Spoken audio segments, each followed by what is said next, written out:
Hey there folks, the number one Jason Isbell fan from the Infinite Jukebox here with another album review, and today I wanted to talk about the new Jason Isbell record, Foxes in the Snow. Jason Isbell is arguably one of the more undeniable faces of modern country music. I mean, sure, the genre's mainstream has definitely leaned more and more towards pop-oriented country artists like Kane Brown and, of course, unfortunately, Morgan Wallen in recent years, but I don't think there's any denying that Isbell is one of the most popular of his own kind, the more traditional singer-songwriter, poetic-oriented kind of country musician who kind of leans towards the Americana a lot of times. I feel like he's one of the definitive examples of a popular musician within mainstream country music in the modern day that isn't a pop-based artist at heart, and I mean, thanks to records like 2017's The Nashville Sound and 2023's Weather Vanes, both of which he recorded with his backing band, The 400 Unit,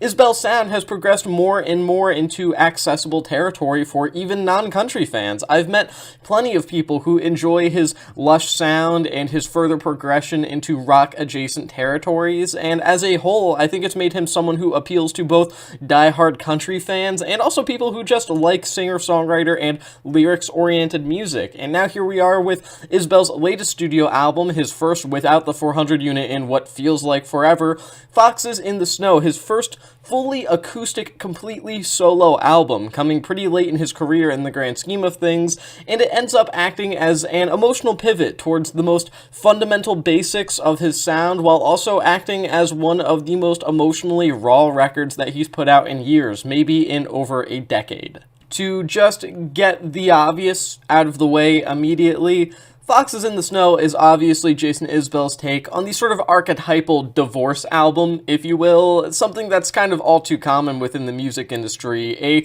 record that comes directly after the end of a musician's marriage, or during the end of a musician's marriage. Generally speaking, marriage not going too great, put out an album talking about that. It's something that artists from all walks of life, all genres have done in the past, and in that sense, this record is really no different, and I'm just going to be blunt and say that I think that it's inappropriate and disrespectful to try and be overly speculative about Jason Isbell and Amanda Shire's divorce. They choose to make public what they want to make public. I'm not going to really discuss that here, but it is also no secret that the latter played a major role in a lot of Isbell's work in the past, especially 2013 Southeastern, a record that was heavily focused on becoming a stronger man and getting into sobriety, so on and so forth. And if you can't buy that, then just look at the amount of love songs that this man has written and admitted specifically had her in mind. I mean, hell, one of his most popular songs, and arguably his most popular love song, the somewhat melancholic 2017 track If We Were Vampires, literally features Shires on backing vocals. I think it's pretty undeniable that this record is directly about their divorce, and Foxes in the Snow is no exception in the way that it manages to focus on the topic of falling apart, basically. In fact, this may be Isbell's songwriting at its most direct and emotionally blunt, which may not be for everybody if you've found yourself in the past a fan of his work in the less melancholic and less lonely territory, but, you know, I don't really think that this is too much of a shock overall. I mean, come on. Leonard Cohen-esque romantic abstractions have never really been a part of Jason Isbell's brand, even if he has consistently brought to the table well-layered metaphors and narratives, occasionally a character or two, just to really make a song feel like it's from a certain perspective or coming from a certain direction, so on and so forth. You get my point. But really, a lot of those ideas have kind of found themselves at the center of a lot of his previous works. Foxes in the Snow, it still does approach topics of loneliness and heartbreak with a poet's touch, sure, but the subject matter is obvious through and through, and it makes for a pretty heartbreaking, just deeply moving record at times. Tracks like Gravelweed, for example, that song tackles the topic of growing apart, with the chorus declaring, quote, "I was a gravelweed and I needed you to raise me. I'm sorry the day came when I felt like I was raised, and now that I live to see my melodies betray me, I'm sorry the love love songs all mean different things today, earnestly bringing up how Isbell's journey towards becoming a stronger person, towards sobriety, something that was a major theme in his music not that long ago, eventually caused his relationship to drift apart based off of what he says there, and how he feels that the love songs that he wrote in the past don't necessarily have the same romantic, positive overtones that they had when he initially wrote and recorded them. Also, you got the track True Believer, another major highlight on this album for me. Covers a similar topic during its course, one of the sonically larger moments on the record, generally speaking, though that's not really saying much when you have a record as sparse as this, where Isbell states, "I finally found a match and you kept daring me to strike it, and now I have to let it burn and let it be." Basically saying that he's just going to have to let this relationship fizzle out, and he's, in a sense, accepted the reality of his situation. One of the best lyrics on the entire record, and honestly one of the most striking as well. No pun intended for the match bit there either. Just a really moving few lines right there that kind of show how a lot of this record, despite being heartbroken and lonely, is also about the acceptance of reality, and how it's more so about moving forward and taking it for what it is than just trying to hang on to something that's already falling apart. Similar things could be said about the song with arguably the most obvious song title, the most clear in terms of tone, Good While It Lasted. One of the more heart-wrenching songs that Isbell has put out in recent years. The aforementioned song discusses the good and the bad of love in equal measure, as well as the impermanence and the inevitable loneliness that comes with it in one way or another. It ends up being a very introspective, yet at the same time, ever so slightly bitter kind of song, which is a theme that you see throughout a large amount of the record, but not in a way that feels uncalled for or unimportant or anything like that. It just feels genuine, like how anyone would feel in this kind of situation. And these are still songs that mark Isbell as being one of the best singer-songwriter, lyrics-oriented country musicians alive today and still active, and they certainly do take on a different tone for him compared to some of his past work. Darker and more misanthropic on occasion themes have never really been a stranger to Jason Isbell, but you know, at the same time, they've never felt as real or as directly spoken to the listener as they do here. I mean, call it a result of the sparse musical backing, but Foxes in the Snow feels significantly more candid than his usual work does, while nonetheless being well-written and accepting of the reality of his life at this particular point. I mean, the entire record just feels like the concept of moving on in life with the good memories and the bitter feelings both equally intact, which not only feels like a realistic depiction of this kind of event occurring in somebody's life and how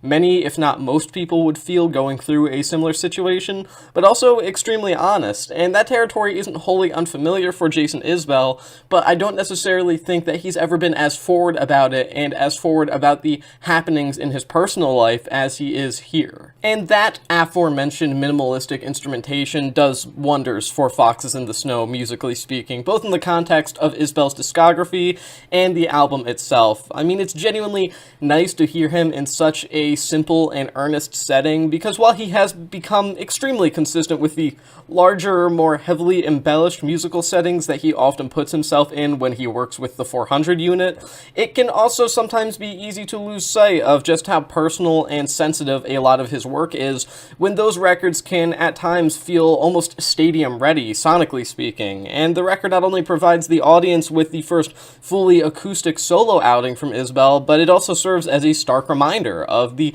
deeply emotional core that can be found in basically all of his work. It's just putting that core right on display here throughout an album that never tries to be something that it isn't. It's a simple record, and in how simple it is, it becomes something extremely Jason Isbell. That's the best way I could possibly describe it. No other person, despite the simplicity of this album, could ever possibly make this record, because it's him putting his heart out on display. And the acoustic nature of Foxes in the Snow also lends itself to the songwriting as well. I mean, as has been mentioned, the album is a directly personal listening experience, and in a sense, it becomes a bit uncomfortable in a good way,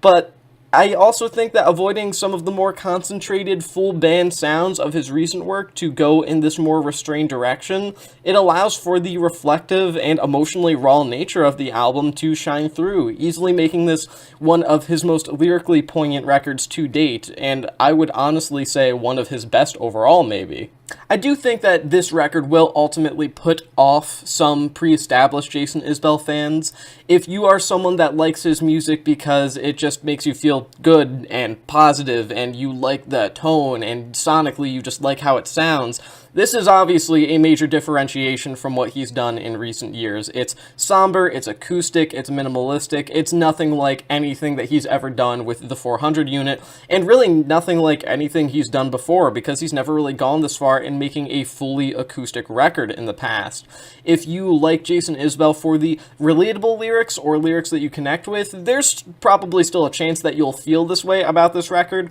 but I think that even if you are also going through the exact same situation of divorce that he is, you probably still are going to feel a bit disconnected from this record. Not in a bad way, or in the way that maybe Jason Isbell would have not been able to connect with the listener, but rather just because this feels like it solely belongs to him, and that's because it does. I mean, sure, all art at the end of the day could only be made by the artist that made it, but this particular record, the way it's written, the way it's presented, the way it manages to balance the good and the bad in equal measure, it just feels like it could come from nobody else. There is no one person on this planet that has a 100% identical experience from the next, no matter how similar our experiences are, obviously, and I think that this record really does highlight that. It's an album that makes the listener feel cold, but not necessarily because of the intent here. It's just because of the fact that you as a listener probably can't 100% connect with everything Isbell says here on a personal level. Rather, you're just connecting with what he says on the level of trying to understand him. And I think that makes for a vulnerable record, a record that is surprisingly meaningful, even coming from an artist who tries to seemingly make every record poignant in some way or another, and as a whole makes for one of the most interesting records of his entire discography, which is honestly not something that I thought I would say about a Jason Isbell record in 2025, but hey, here we are. Foxes in the Snow is a pretty major departure from the sound that Isbell has been honing in on for his last few records, but honestly, that is far from a bad thing in my book. I mean, this feels like the most vulnerable and earnest that the guy has been in quite some time, and that's pretty much saying a lot, honestly, because I've never really heard a Jason Isbell record that felt fake, per se. And while his music is consistently personal and open-hearted, he rarely feels this direct in talking to the audience about his personal life. The acoustic backings to the lyrics that walk the line between resentful loneliness and gratitude for something that could never have lasted an entire lifetime just gives the listener an insight into a situation that they just objectively do not belong to, and that is something that is simultaneously meaningful and wholly uncomfortable. And this is Jason Isbell choosing to open up to the listener here. And the final result is a record that really is just as uncomfortably real and honest as it is, at times, heartbreakingly beautiful. And I would consider it to be one of his better records to date. Not necessarily his best, but hey, definitely up there. And that's saying a lot when you consider that this man has pretty much never really put out a weak album, per se. I'm going to give this record 4 stars out of 5. And with that being said, that is the end of this album review. Thanks for watching The Infinite Jukebox, and I'll see you in the next one.